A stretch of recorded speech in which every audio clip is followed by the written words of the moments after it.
Sharon, our esteemed president, was unable to be here this morning, or tonight, because she has a prior commitment. So we're going to really miss her tonight. And what we're going to do is the mayor is going to speak for a few minutes, Mr. Roberson. And then we will have each council candidate to speak for 3 to 5 minutes. Can you hear me back there? Okay. And then we're going to have questions. Now, if you filled out your questions at the coming in table, then we're going to take those questions and I'll be asking the questions of the candidates. And that's really about it. Everybody ready? How long does each candidate have to answer the question? We figure around 2 minutes to answer a question. Maybe if you go a little bit over, but 2 minutes should be good. Okay, so, Mr. Roberson. There you go. Hey. I like that. Hi, I'm Lori Lambaro, and she's going to be the next mayor of Monterey.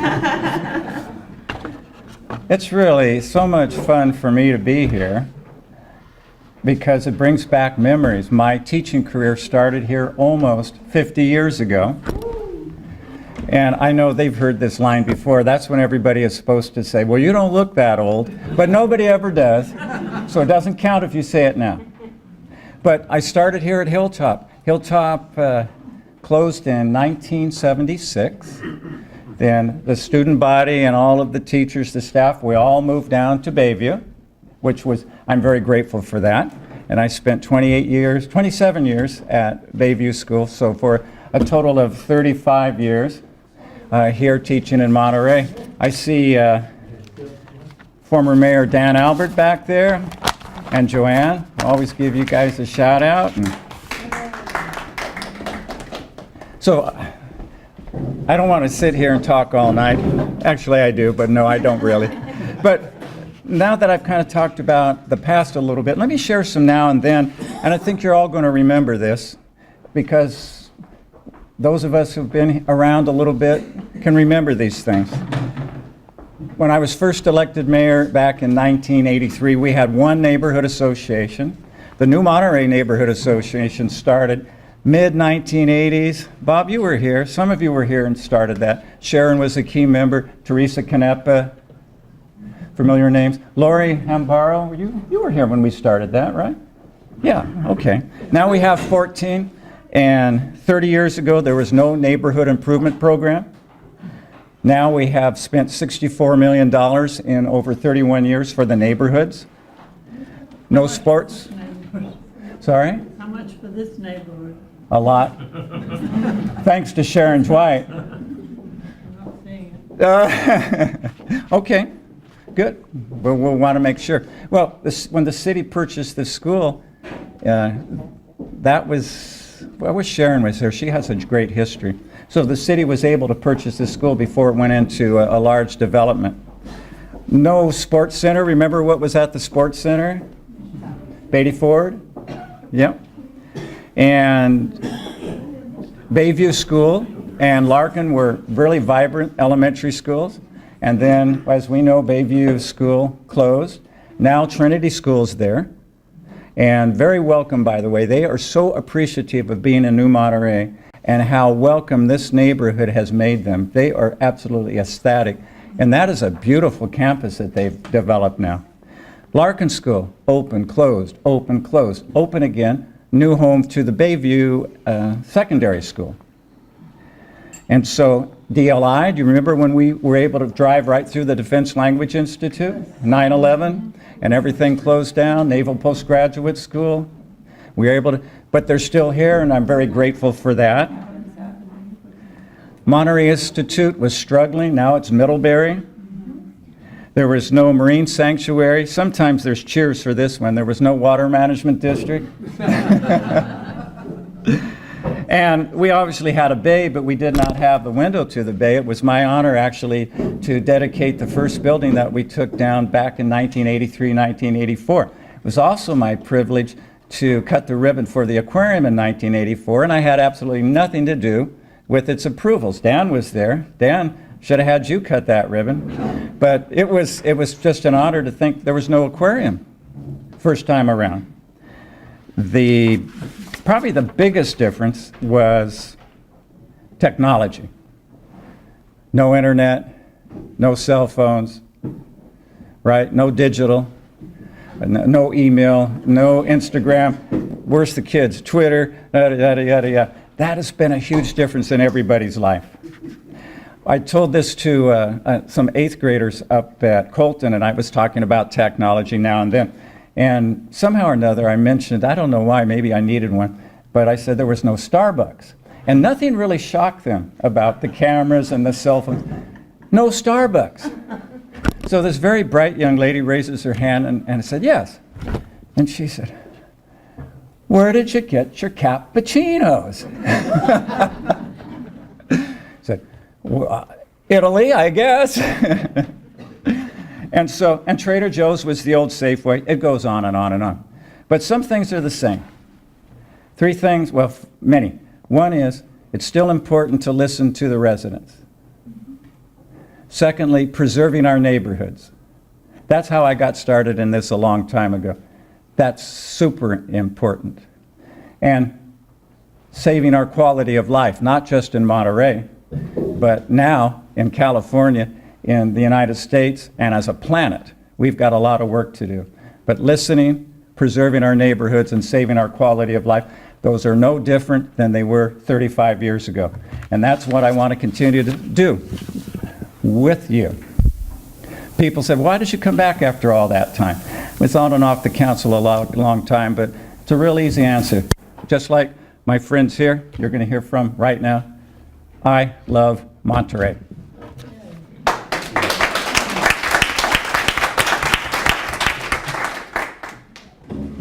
Hey, you're up first, Libby. Okay. We drew straws, and I got the short straw, the long straw, so here I am. Now, can you hear me? Is this working? Okay. It's just all in your vocal cords at this point. All right, I'll do the best I can. Well, I'm Libby Downey, and I've been on the council for about 12 years. Prior to that, I was on Parks and Recreation for about 20 years. So I have been associated with the city for a long time and have gotten to know a lot of the ins and outs and the workings of the city council. Of the things that I'd like to stress, I certainly support NIP, the Neighborhood Improvement Program. It's hard to go anywhere in Monterey without seeing a little sign saying this was done by the NIP. I was just Wayne and I were at a function on Herman Drive last night, and we went down to the end of the street and saw the storm drains and the curbs and the sidewalks, and it was an NIP improvement. Went to the library not too long ago and saw the new kitchen. So things just happen all the time through our neighborhood programs. I was involved in enhancing the window on the bay. We added 999 Del Monte the last time that there was an addition, and I was a part of that. Preserving historical Monterey, when I especially think of the Presidio and that development that we're working really hard to get going, is very important. Advocating for the underserved. I have been a public health nurse in my background and worked with underserved, and our city does, I think, a great job in working in this area. We have been able to use a lot of funds in the past that have gone away now, so we won't have as much monetary help from the government, but we'll still be working to help in that area. Revitalization of downtown is extremely important. I really think downtown is thriving, it's exciting. I was talking to one of the businessmen tonight, and he said, we're selling our home in Skyline and we're going to move downtown because it's fun down here. We just could turn around and go down the steps and go to a restaurant or have entertainment or whatever we want to do. It's lively, it's exciting. The brewery helped, the outdoor seating helped. The conference center is going to be the real thing when that gets finished that will really culminate that. I spearheaded contracting the property leases out. I really felt like that when you come to leases in the real estate world, that's a specialty. I sold real estate, but it was residential 15 years ago for about 4 years. And I wouldn't have touched a commercial lease at all because that is a specialty. And we really didn't have that in our staff at the city. So I have been trying and pushing for that, and took about 12 years before we finally hired Mahoney and Associates. We're trying to make sure we professionally, this is a business deal. It's not an emotional, it's not, we're trying to get away from the political sizing that has happened with this and just be fair to the lease people, be fair to the taxpayers of Monterey, and do the best for both. So that is definitely where we're headed in that aspect. Environment, the environment is very important. I was the one that started the ban on the plastic bags, then the styrofoam, then the no smoking on the beaches, and trying to do the no smoking on Alvarado. I haven't quite gotten there yet. I've met with the downtown group, and there are a few hoteliers who don't allow smoking in the hotels, but they want their people to be able to go outside and smoke. So there's a little bit of work I have to do there, but I've been working on that.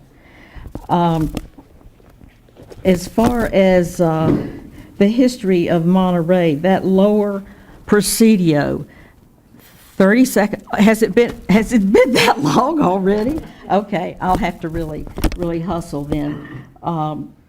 I serve on the taxi authority, which we started. The taxis didn't have anything to guide them on how they did things. We worked on Measure P and getting our infrastructure updated with the roads and the potholes and all those things that we need to do. Next, we're going to have to be doing some infrastructure for the buildings, the library, the police, the fire. So we've got a lot ahead of us, and and I'm the water person for the council. So I was asked to do that in '08, and I've been doing that ever since, being the representative from Monterey to the water issues. So I've been told to stop, but I just will have to say water is really important to us, and that's a big part of what I work on. Thank you.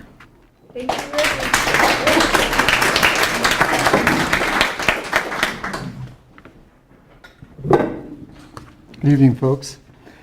Thank you very much for the New Monterey Association put this on. I think it's really important that the neighborhood hears what the candidates have to offer and to give back to their community. So I appreciate you putting this on. I'm a 57-year Monterey resident, Dan Albert, and I've lived in 4 different neighborhoods, 25 years in Old Town, 10 years in the current neighborhood that I live in by Via Paraiso. But also, I was in Mrs. Ross's class right in this room in 1965, I think it was, in 5th grade. She was my favorite teacher, by the way. But I did go to all public schools in Monterey. I went to Monterey High School, graduated in 1974.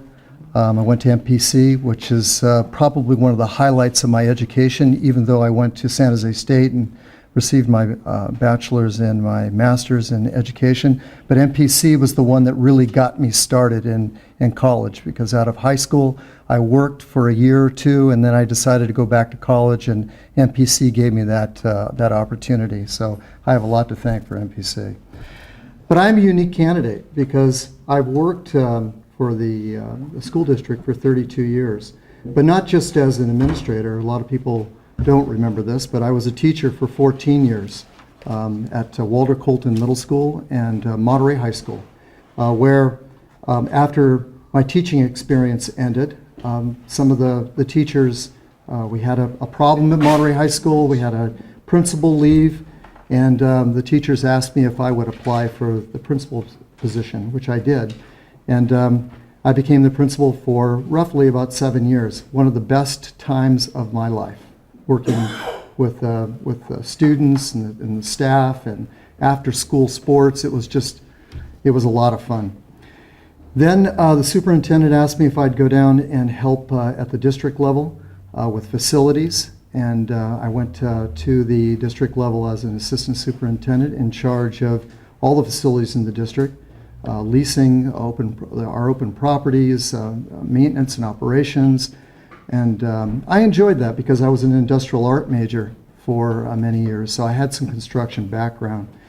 Then after about 4 years, the superintendent came to me and said, you know, we need some help in the business office, and I know you have some background in that area. Would you be interested in becoming an associate superintendent in charge of the business of all of the district? And I went to training for 2 years for it, actually. And I was very lucky that the board chose me to be in that position. I was responsible for a $107 million budget. I had 650 employees under me, and it was a really good experience for 7 years. But now I'm retired. I retired July 8th. And I'm very happy now to serve my community, because that's how I was brought up, that once you have time, you give back to your community. And now I have time because I'm retired. And as a matter of fact, I wanted to run for this position a couple of years ago, but I just didn't have the time to do it. So now I'm ready to serve the community of Monterey. What I think is very important in the city of Monterey, because I've lived in the neighborhoods, is to protect and preserve the unique character of Monterey, and especially the neighborhoods and its local businesses, and encourage economic growth. And sometimes there's a balance between those two, neighborhoods and businesses. But I always look at it that the neighborhoods are the heart of our community, and the businesses is the blood of our community, because without the businesses and without the economic growth, we wouldn't have the services that we have in the neighborhoods, the beautiful parks, the protected services of our fire and police, the good roads that we have, especially after Measure P. So for me, it's very important that we protect our neighborhoods. So when I started to hear some things on council about the changing of R1s, for whatever reason, I got a little concerned about it. I got a little concerned about rezoning R1s and changing the actual neighborhoods. So I said to myself, you know, I think I can help with my background, my skills. I think I can help this council move forward in a really good direction. So I believe in fair balance between the city and businesses and neighborhoods, and I believe that in my career, I practiced that balanced leadership, consensus building, cooperation, fair and consistent decisions, and I think that I can really help this city in the upcoming years. Thanks.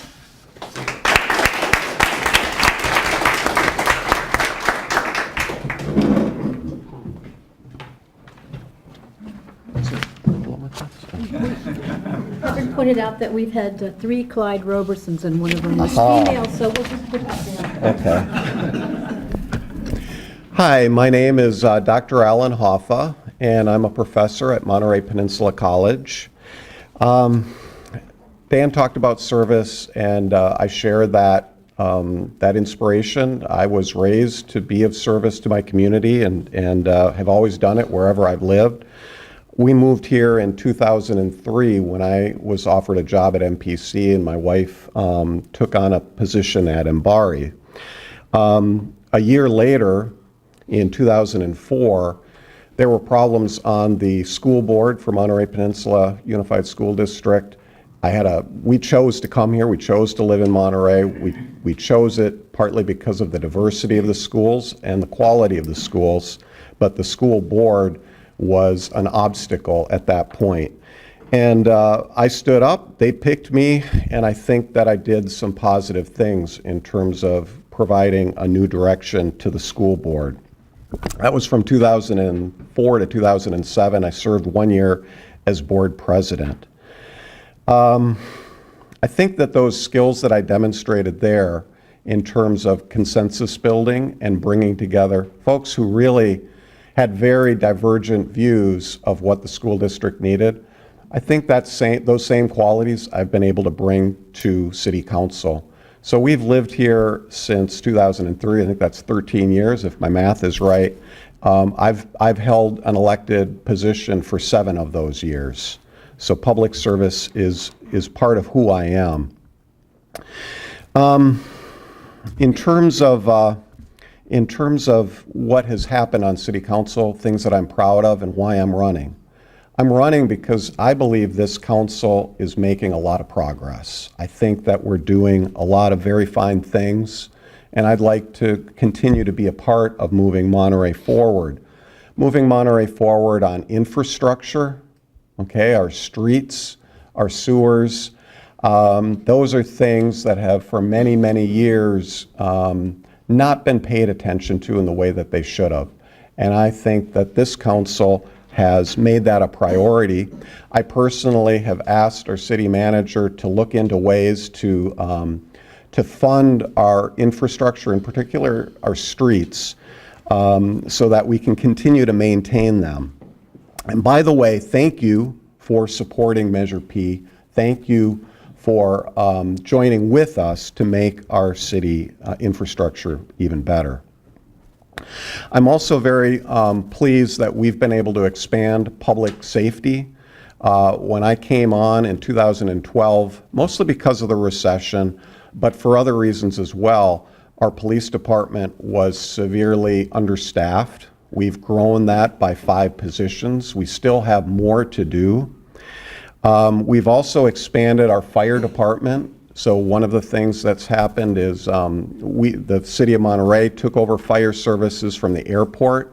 It doesn't directly affect this neighborhood, but I can tell you for the folks who live out in the Highway 68 corridor, it's increased response times of our fire department there by a minute, which could be the difference between a life or death.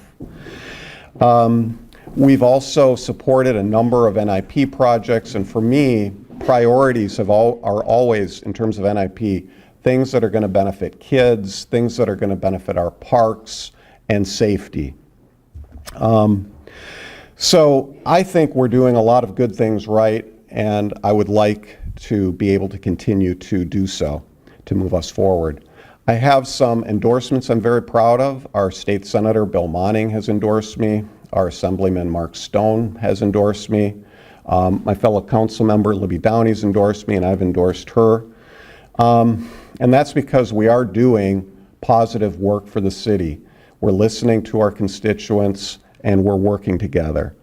I also have endorsements from both business and labor. So the Monterey Bay Labor Council and a number of other working groups, the employees, the general employees of Monterey, and also business groups, Business and Hospitality Association, and the Realtors. And I think my ability to reach out to business, to neighborhoods, to working people, that is a testimony to the type of service that I will offer you. Thank you.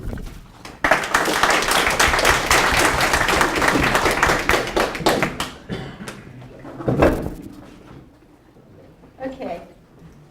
So I think what we're going to do now is I have some prepared questions that have been submitted by the audience, and each council can take a turn at the podium to answer how they see. Okay.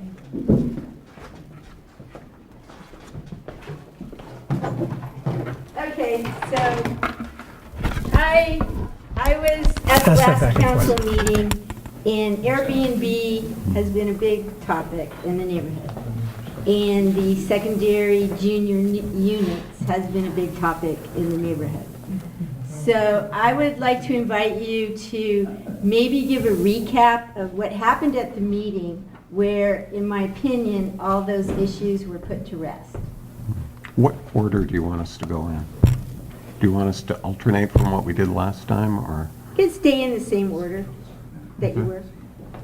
Okay, then Libby? Should alternate. I think it seems like we should alternate. Okay, well, that's up to Do how you want to do it. Yeah. You guys are used to alternating. Yeah. So she went first, you, and then I'll go first to the center. That seems fair. Oh, are we sitting down? I'm not sure. Let's just, can we sit down, or Yeah, do we you have to? can. Okay, that's I good. think this is Thank for you. her. Is this the mic? I don't think it'll project out there, but. I know, I'm just Okay, so at the last council meeting, there was some concerned, I thought there was some concerned residents that came up and to the mic, along with advocates for short-term rentals that wanted to know a little more information about granny units, which we call second units, or short-term rentals. And so there was a report on what those actually entail. But the most important piece was that it was heard loud and clear with the neighbors that were there that do not belong. At least that's what I walked away from. And I'd like to tell you why I think that short-term rentals should remain out of R1s. For me, short-term rentals are like a business model to me. They're using the rooms just like a hotel, and to me that's a mixed use in neighborhoods. It takes away from affordable housing. As a matter of fact, the last housing workshop the city put on down at the youth center, a young lady came up to me and said that she was evicted from one of her homes after 6 years, and she saw the home. Actually, she was evicted. She was living with some friends. Now she was considered homeless because she couldn't afford her home. And then she went online and found out that particular property was now an Airbnb. And then I actually walked the neighborhoods on Sunday or Saturday, and I noticed several homes that were vacant and gates were locked and signs were up, and it looked like they were vacant, and it looks like to me they were short-term rentals. And those are affordable housing that could be on the market. When it comes to second homes, again, to me, neighborhoods should be single-family homes, single-family residents, and I think it's important that we keep the uniqueness of those neighborhoods.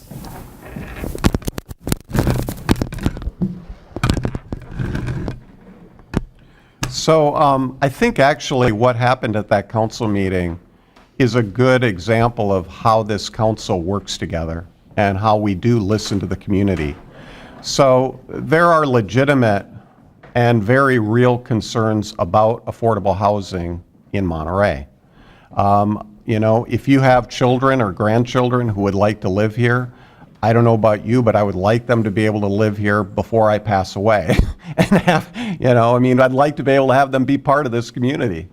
And so I think that is a real concern. I think there are real concerns about people who work here, who have to commute, and they're on Highway 68, and they're on Highway 1, and that clogs up those roads. And so we do have an issue with affordable housing. But one thing that came through very clear is we can't create that in our existing R1s. And the action that our council took was very direct and very clear to that end.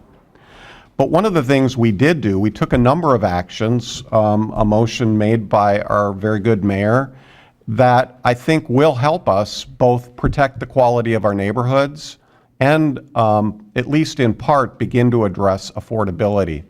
One, as Dan mentioned, these permanent vacation rentals. We're not talking about somebody who rents their house for a weekend or a week or something like that, but people who literally do not live in the home, no one lives in the home. It's a permanent vacation rental. That takes a home out of the housing market that could be occupied by a family. And I don't think it's only R1s that I want to protect, that I want to prohibit that. I want to prohibit them everywhere because other residents also want to have the quality of living next to a neighbor and not living next to a continual, circulation of tourists. Those folks belong in the hotels. They don't belong in our homes. So we took action to enforce our existing ban, or to ask our staff to come back with a plan. How can we enforce our existing ban on permanent vacation rentals? And that will free up many, many, many homes. Two, we ask them to look into ways to partner regionally because we can't do it all here. We don't have the water and we don't have the space. There's a group called the Monterey Bay Economic Partnership that is creating a housing trust designed to incentivize affordable housing. That's something we can look at. And we ask the staff to look at how we can, within our existing zoning, in mixed-use areas, for example, incentivize more affordable housing. So we can do all of that, and we can protect our residential neighborhoods. It didn't take much discussion in order for the council to come to this decision. I don't think this was real hard for any of us. We have a lot of hard decisions. I don't think this was one of them. We want to preserve the quality of life we have here, the neighborhoods we have here. In my neighborhood, there was a rental that was used, and one weekend there were 13 or 14 motorcycles there because they were attending the motorcycle races. Another time, they were playing basketball at 2 a.m. in the morning because they're on vacation and they're partying and they're in the middle of a residential area. So we have, where I live, we have firsthand knowledge of how disruptive this can be and how it's not the kind of lifestyle that we want. And so therefore, it was real easy, I think, for us to say, let's go this route. Housing trust, I think, is really the way to go. Community Foundation is working on giving some money towards this. We need to work on this problem regionally. We definitely have high prices around here, and it is tough for our kids to come back here and live. There's no question about that, but we live in a very wonderful area, and it's just not like a lot of people live in this world. So we're very fortunate to be here, but we have to keep it that way. We right now, the city is working on 18 units on Larkin Street that will be rented to low-cost senior citizens. We're also working on the hotel on Calle Principal. We're going to have 17 apartments there that are low income. So we're constantly, when a developer comes to us, we're trying always to get them to do some low-cost housing to mix in with their development, and we will continue to do that, I feel quite sure. So we're working on it, and we'll do our best, but this was not a tough decision. It was a no-brainer. We all feel strongly about how we love this city and how we want to keep it and preserve it, and we don't want it to become a hotel all over the residential area. So I think we also said, you know, if you know that this is happening in your neighborhood, let us know, because we have code enforcement officers. I know in my neighborhood, when we were working on this, we ended up in a lawsuit because this happened to be an attorney whose house he was renting, and he would not abide by what we were requesting. So therefore, we ended up having to get tough about it, but we can do that, and let us know. How do we get the code enforcement? Who do we call? You call the city and ask for the planning department or the code enforcement, either one. Bob, I'm just answering a question. Well, they're the same. They're the same department, yeah. How many people work in code enforcement?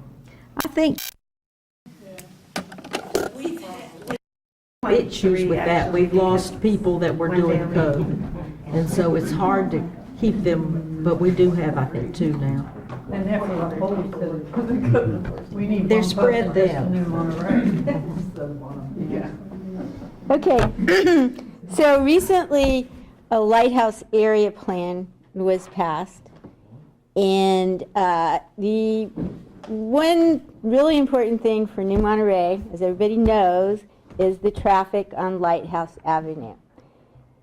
The area plan addressed the traffic issue and was not able to really make a plan that would work. So the question I would have is maybe a short explanation of the plan, and what may be happening to solve the problem or make it not as much of an impact to the neighborhood. So thank you for that question. Traffic flow, in particular on Lighthouse, but also on Del Monte and North Fremont, is an issue of serious concern to me. We have to address it. One of the things that happens as we put more mixed use in is we will see greater impact in terms of traffic. And this came up as we were discussing in particular the new Lighthouse project, that you're going to have people cutting across traffic trying to turn into there. That's a real concern of mine. That was a concern of mine that was not addressed during that discussion. We have addressed parking. We have addressed, so the Lighthouse, these very specific plans, they address things like parking, streetscape, building height, building setback, all of those kinds of things that have to do with the look and the feel and the flow of a neighborhood, in particular, though, the business district neighborhoods.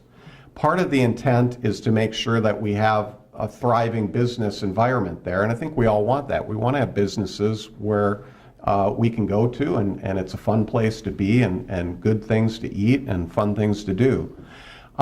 We also want to be, we don't want to put more housing in the R1 neighborhoods, so this is basically the place to put it.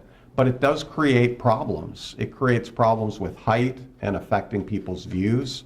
It affects potential problems with parking if you don't require on-site parking, and it can affect traffic. So those are all things that we have to address as we move forward. When this plan came to us, I was very concerned about the parking, and we did get that part in that requires parking be provided. There's a desire from some of the developers to so-called unbundle, which means they don't have to provide on-site parking. And that, for me, was a non-starter. It was a non-starter for your neighborhood because the parking then pushes up into the neighborhood. The traffic, what we're doing there is we're going to wait and see what the impact of the roundabout is. I'm hoping that the roundabout will help by moving traffic more smoothly through the Highway 68 corridor. But then as that happens, we don't know fully how that will impact Lighthouse, how that'll impact 68. Once that's done, we're going to look at Lighthouse and try to come up with a way to move traffic through there in terms of management of the lights and the intersections to make sure that it's as good as it can be. Will it ever be perfect? I can't promise you that it will, but it can be better, and I'm committed to seeing it be better.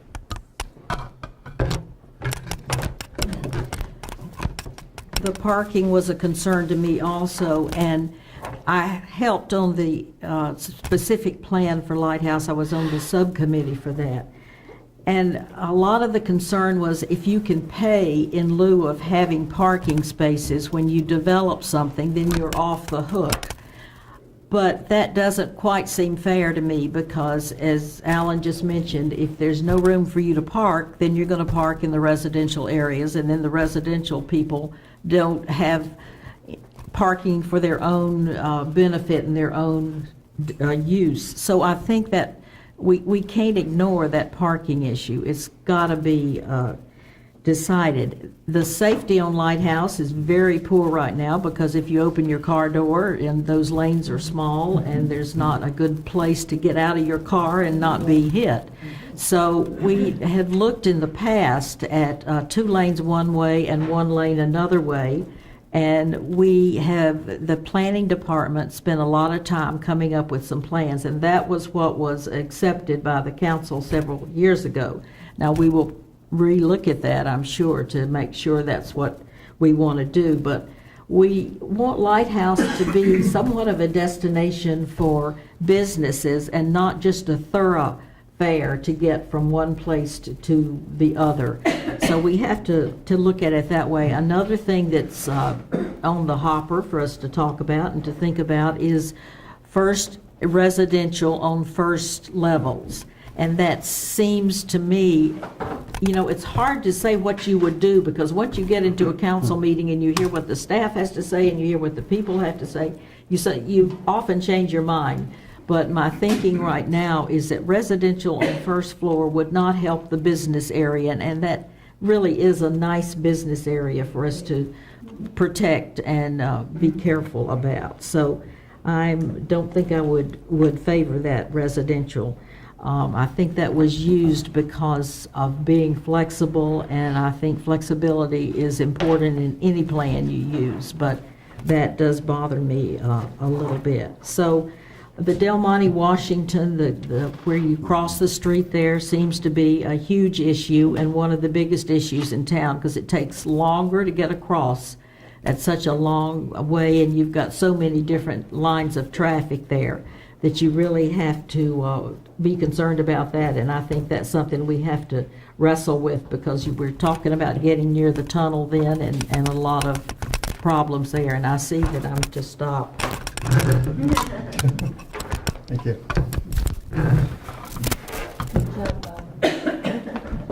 So the adopted plan that I see on Lighthouse, how long will it take to implement?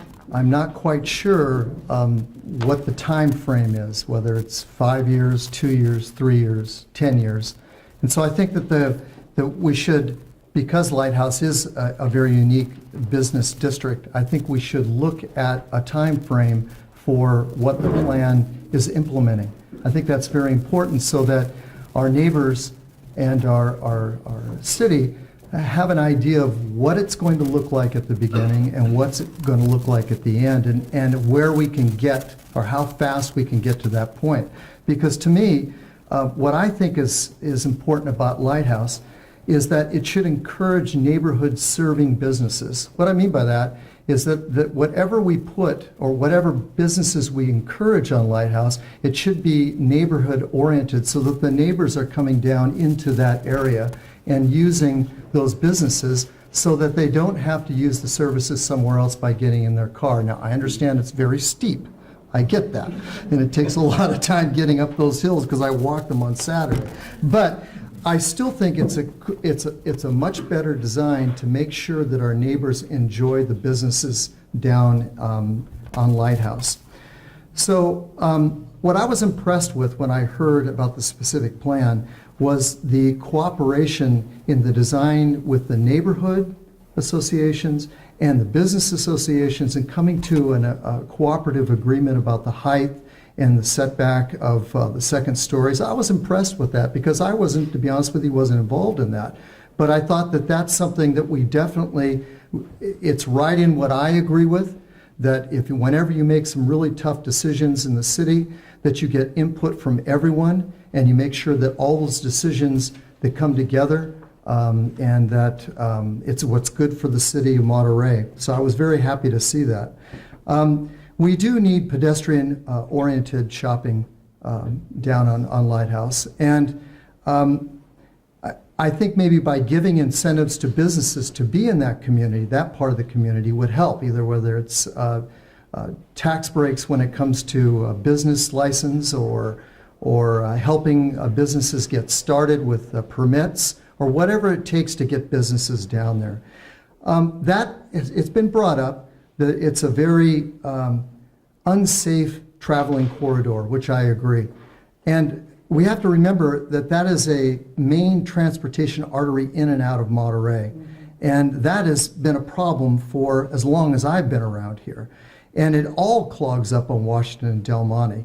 And we can't increase the size of the tunnel. There's no question about that. So I think that traffic on Lighthouse should be the top priority in this specific plan.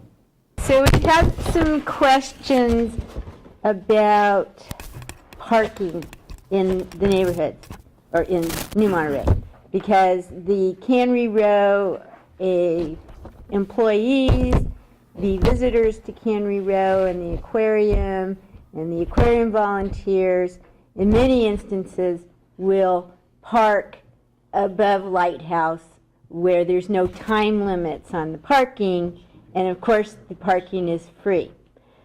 So there is a way that can be ameliorated by having resident parking. and that has its own set of problems.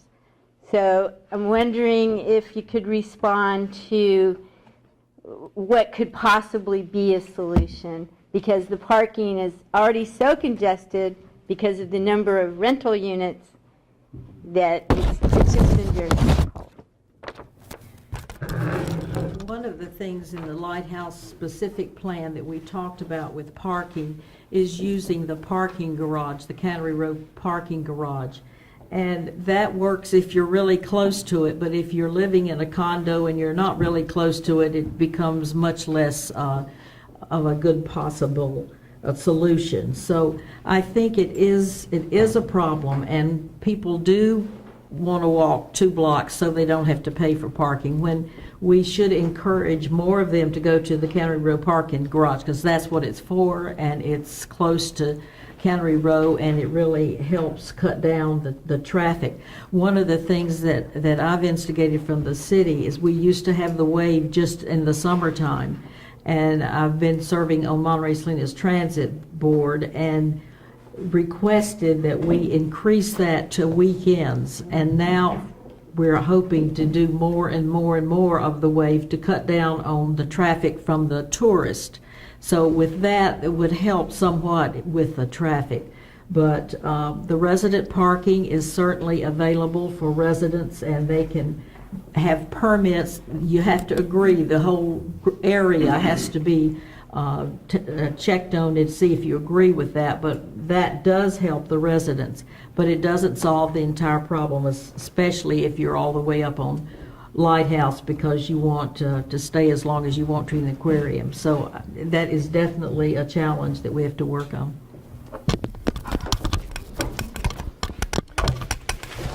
So parking, the way I see it is parking even in Old Town is a problem. Anytime you're adjacent to any business community portion, you're going to have parking because people are going to park in that area.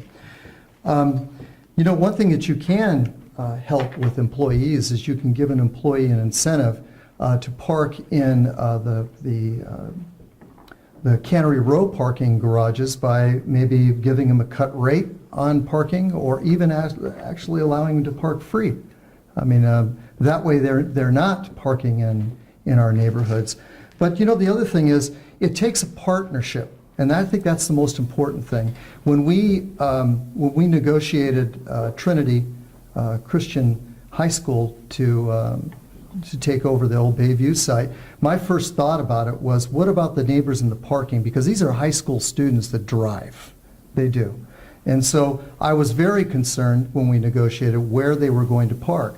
Well, Trinity came up with a great idea. They now use the church down the street. And that's a part of partnering. So maybe there are other areas on Lighthouse that we could help, that could do some type of partnering with some of the businesses, where we can use lots that are empty during the day, that maybe there could be some permitting there to do some parking. The second thing is that when I did walk on Saturday, I talked to one of your neighbors, and her concern was again Airbnbs. And so I talked to her probably for 20 minutes, and she said, I just want to let you know, Airbnb, Airbnb, Airbnb, Airbnb, Airbnb. She pointed at 4 different houses that are Airbnbs, and they said, and they're occupied right now. And one car there, one car there, one car there, and so on. And I said, you know, look, folks, in the city of Monterey, if we are not going to allow Airbnbs, then we have to enforce it. And if we're going to enforce it, and we decide that's what we're going to do, then we're going to have to put the funding towards enforcing it. And we're going to have priorities on where that funding's coming from. So to me, it looks like a big problem is the parking for visitors in our neighborhoods, and I think it should be enforced in some way.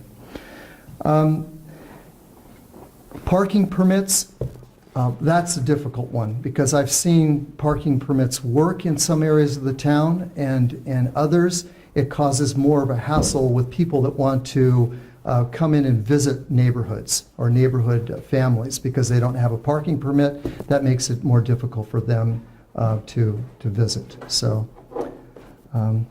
that's it.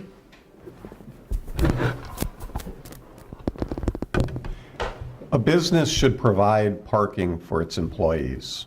I believe that's a basic responsibility of running a business.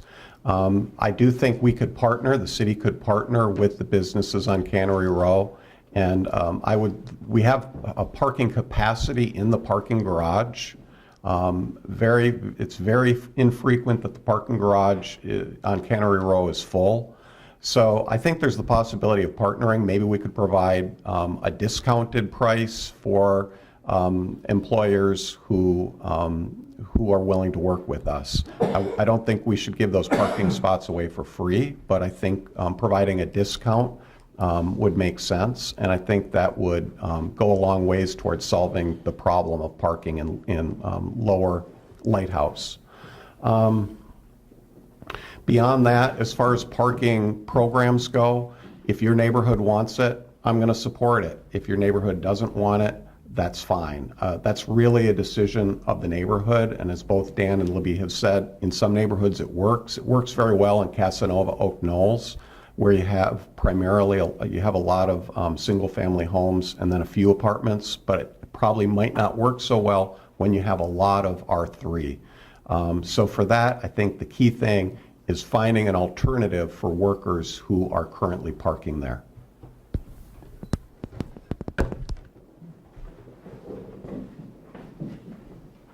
Okay, these are a few questions about the homeless population and what is planned to find some sort of accommodations for future shelter perhaps, or in the meantime, warming shelters, safe parking, and I know you've all dealt with this, so let you. Was I first again? That wasn't really a question, Well, I can go. I'll go. Doesn't matter. I'll go. I'm good. So the homeless problem is a regional problem, and it needs to be tackled at a regional level. No one city can solve the homeless problem. It doesn't happen that way. It has to be a regional. It's a crisis. It needs to be a regional decision for me. But cities can take leads, though. The cities can take a lead in the action, and I do see that in the city of Monterey, that they did take a lead in letting people know that there are homeless out there, and they need shelters, and they need help, and it's very much a need. So for me, I understood homelessness when I was a high school principal, because not too many people know this, but there are 900 homeless children in MPUSD, 900. And I've watched students get out of their homes, close the door, and their homes drive away. We feed them, we educate them, that's MPUSD, feeds them, educates them, puts them in an after-school program, and then they're off to insecurities again. So these are perfect examples of homelessness where they have no control at all. These kids have no control. And I think it's very important that the City of Monterey partners with MPUSD to help these kids find a shelter over their head. I think that's extremely important. Another thing that happened a couple of weeks ago, or last week, was at the chamber at the end. After each year, the Chamber of Commerce puts together a State of the Union of all the cities. And Jane Parker's supervisor's comments were very interesting to me. She said, I think we should reach out, or if any of the cities are willing to reach out and partner with the county. And maybe that's already happening, but she was reaching out as a county to help to solve the regional problem. And so for me, I really like to see something like that happen, much like the water crisis. We have a regional water authority that however you feel about it, that it's the same thing that should be done with the homelessness. I think there should be a regional help. Oh, can I just mention one other thing? The other thing that I saw in the neighborhoods is the concern for not only homelessness, but also the balance between property owners and the homelessness that may be in their neighborhoods. So, for instance, it was at a council meeting that during a public comment, a neighbor in Oak Knoll got up and said that she was having a problem with some encampments. Not on her property, but on another piece of property. And her concern was the safety because she didn't know who these people were. And to me, that is a balance. We have to make sure that our neighbors feel safe. At the same time, we need to help we need to help the homeless.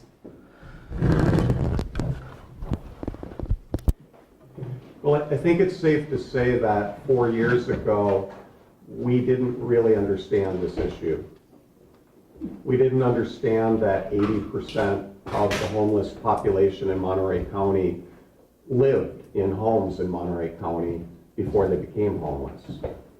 I don't think we fully understood that many of them have mental illness, but many of them do not. I mean, there's a very diverse population. Okay.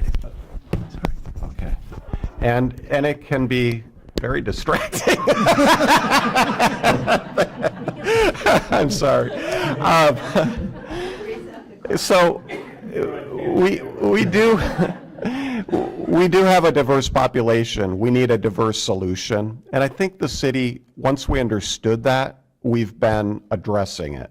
So regarding the quality of life issues for neighbors and neighborhoods, our police department, with the council's support, has created a community policing model. Actually, we really brought it back. It had been underfunded and basically mothballed, but there was a need for it, to have police officers who are walking and biking and who get to know people on the street.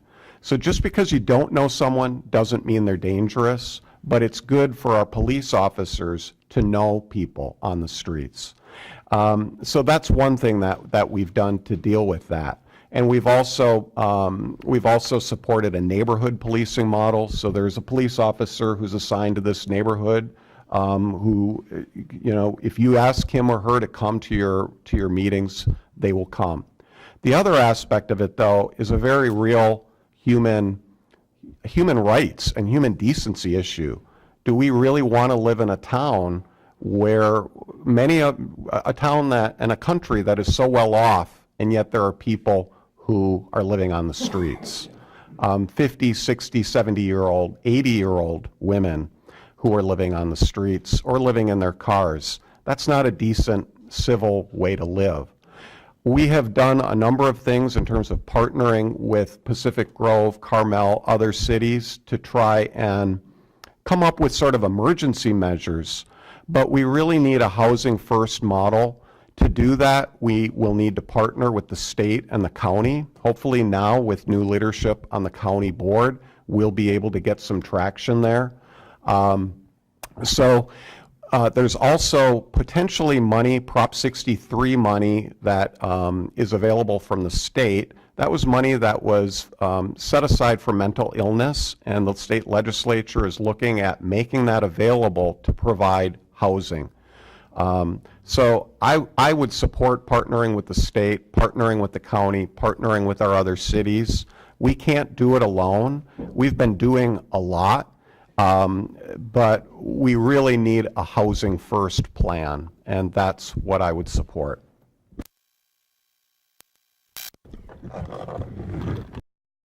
Would really appreciate your consideration when you vote on November the 8th.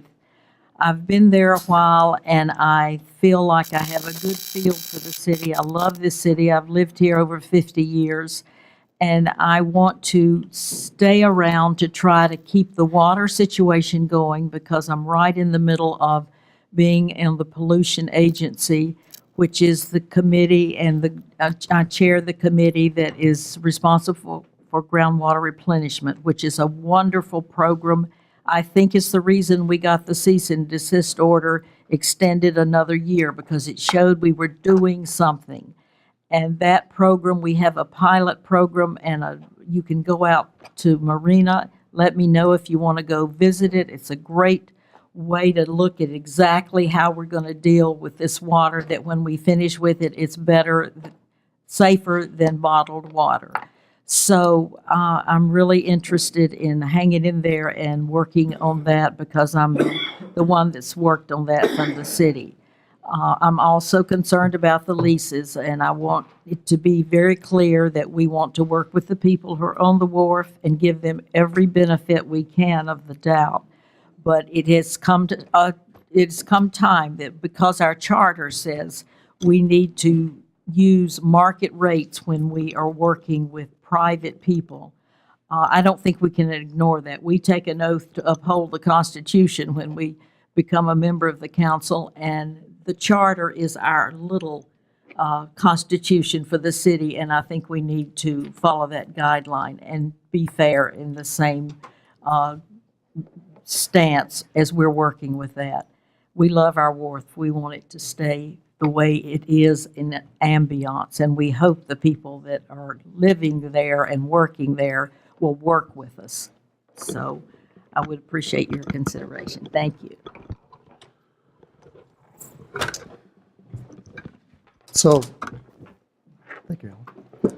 So the city of Monterey has a very special relationship, I think, between the residents and its businesses. It's not found in other cities, and I think that's very unique. That's one of the reasons why I think we're the regional leaders. That's why people come to our city.